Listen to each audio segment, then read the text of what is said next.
Good morning guys. तो कैसे हैं आप सब लोग। मैं दत्त कुमार आपका स्वागत करता हूं हमारी ऑनलाइन क्लासेस में। जैसे कि आप लोगों को पता है, हम 9th क्लास की ज्योग्राफी पढ़ा रहे हैं और 9th क्लास के चैप्टर भी हम 2 कर चुके हैं। ये 3rd चैप्टर है, ठीक है। वो 3rd चैप्टर का भी पार्ट 4 है, ठीक है। हमने सबसे पहले बात करी थी फर्स्ट पार्ट में अफवाह के बारे में। अफवाह क्या होता है, ठीक है। अफवाह या ड्रेनेज क्या होता है, ठीक है।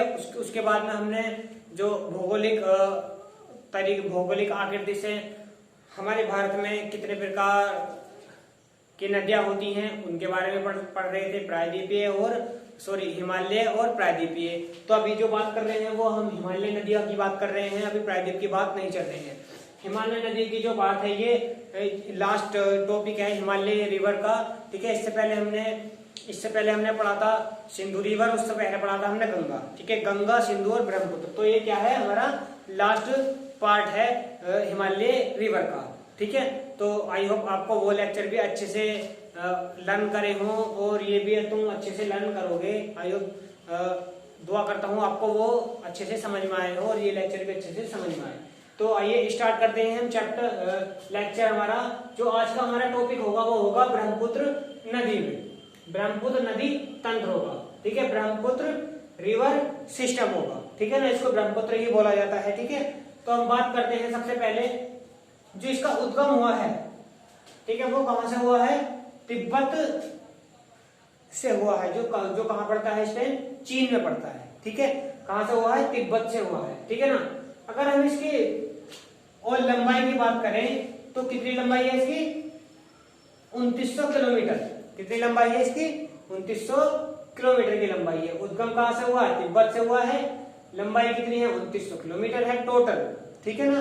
चाहे वो चीन में बहे, भारत में बहे या बांग्लादेश में बहे, टोटल कितनी लंबाई है इसकी, 2900 किलोमीटर है। भारत में बात करते हैं, भारत में लंबाई कितनी है इसकी। तो भारत में जो लंबाई है, भारत में जो बहती है वो 916 किलोमीटर बहती है। कितनी बहती है, 916 किलोमीटर बहती है भारत में लंबाई, 916 किलोमीटर बहती है। अब देखो नदी के बहाव की बात करते हैं। नदी का बहाव, नदी का बहाव क्या होता है, देखिए ये चीन, भारत और बांग्लादेश, चीन, भारत और बांग्लादेश में बहती है। देखिए किस प्रकार से, ये यहाँ से चीन तिब्बत से निकली है, ये ऐसे इस प्रकार से आके इस प्रकार से ये आके ऐसे निकल जाती है। क्या हो जाती है, इस प्रकार से आ जाती है।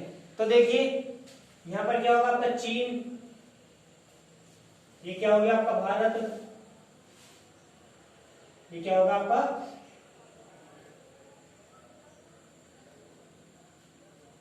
बांग्लादेश, ठीक है। तो ये क्या हो गया आपका बांग्लादेश, ये बांग्लादेश हो गया आपका। देखिए कहां से नदी का बहाव क्या है, चीन, भारत, बांग्लादेश, ठीक है। तो आई होप आपको समझ में आया, ठीक है। ये 4 पॉइंट आपको समझ में आ जाने चाहिए, ठीक है ना। उसके बाद में बात करते हैं, यह नदी असम में आकर यू आकार का हो जाता है, यू आकार की हो जाती है। देखिए कैसे, यह नदी, जब यह नदी हमारे भारत में एंटर करती है, भारत में एंटर करती है, कहां करती है, भारत में एंटर करती है, तो उस नदी का जो आकार हो जाता है वो कौन से आकार का हो जाता है, यू आकार का हो जाता है, जैसे कि आप लोगों को दिख भी रहा होगा, ठीक है। तो यहाँ से क्या काम करें, यहाँ से वो निकली, इस तरह से बही है और ये ऐसे, ये रहा, देखो यहाँ से जो इतना हिस्सा है ये क्या है आपका, यू आकार का है। क्या है, यू आकार का है, ठीक है। आपने देखा होगा यू आकार कैसा होता है, यू कैसा होता है आपका, इस तरह से होता है। तो ये क्या है, ये यू आकार का हो जाता है। कहां पर हो जाता है, ये असम में आकर, कहां हो जाता है, असम में आकर ये यू आकार का हो जाता है। तो ये क्वेश्चन बहुत बार पेपरों में पूछा गया है, ये कॉम्पिटिटिव एग्जाम में भी पूछा गया है, ठीक है।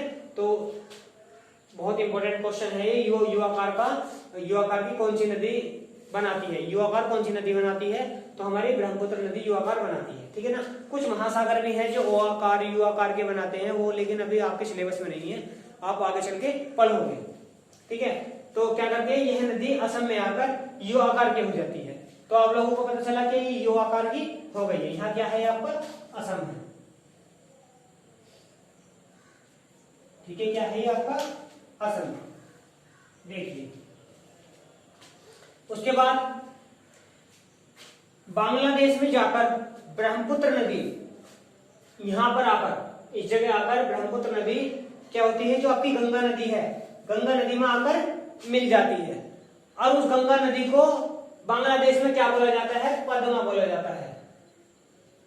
क्या बोला जाता है, पद्मा बोला जाता है। किसको, गंगा को। तो क्या होती है, ब्रह्मपुत्र नदी जो होती है वहां जाकर पद्मा में मिल जाती है। क्या हो जाती है, पद्मा नदी में जाकर वहां मिल जाती है। ठीक है, पद्मा नदी मिलने के बाद में इसको किस नाम से, इधर से देखो ये गंगा है, ये इधर से गंगा है, तो इसको किस नाम से जाना जाता है, मेघना के नाम से जाना जाता है।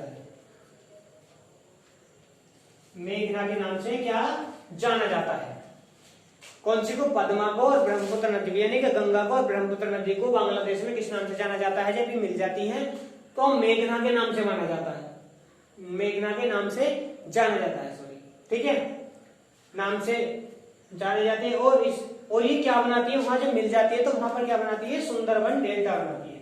क्या बनाती है, सुंदरवन डेल्टा। जैसे मैंने आप लोगों को पिछले टॉपिक्स में भी या पढ़ाया हो, पिछले चैप्टर में भी, ठीक है। तो सुंदरवन डेल्टा कहाँ पर है आपका, बांग्लादेश में है। तो कहाँ पर है आपका, बांग्लादेश में, ठीक है। और जो बनाती है वो नदी का कौन सा नाम है, मेघना बोला जाता है। दो नदियों के संगम से क्या बनता है, ये डेल्टा बनता है, ठीक है। कौन कौन सी नदी, गंगा नदी और ब्रह्मपुत्र नदी। तो ठीक है, याद रहेगा आपको। चलते हैं, अब बात करते हैं इसकी सहायक नदियों की बात करते हैं। किसकी, ब्रह्मपुत्र नदी की जो सहायक नदियां होती है वो देखिए कौन से, तीस्ता, सांकोस, माना, देहांग, दिबांग, शिकांग और लोहित। क्या होती है ये सारी, सिंधु नदी की, सॉरी, ब्रह्मपुत्र नदी की क्या है, सहायक नदियां हैं। क्या है, ब्रह्मपुत्र नदी की सहायक नदियां हैं, ठीक है। तो आज का जो हमारा टॉपिक था वो ब्रह्मपुत्र नदी का इतना था। इसकी बेसिक सी डिटेल बताई थी आपको। इसका उद्गम कहां से हुआ, तिब्बत से हुआ है।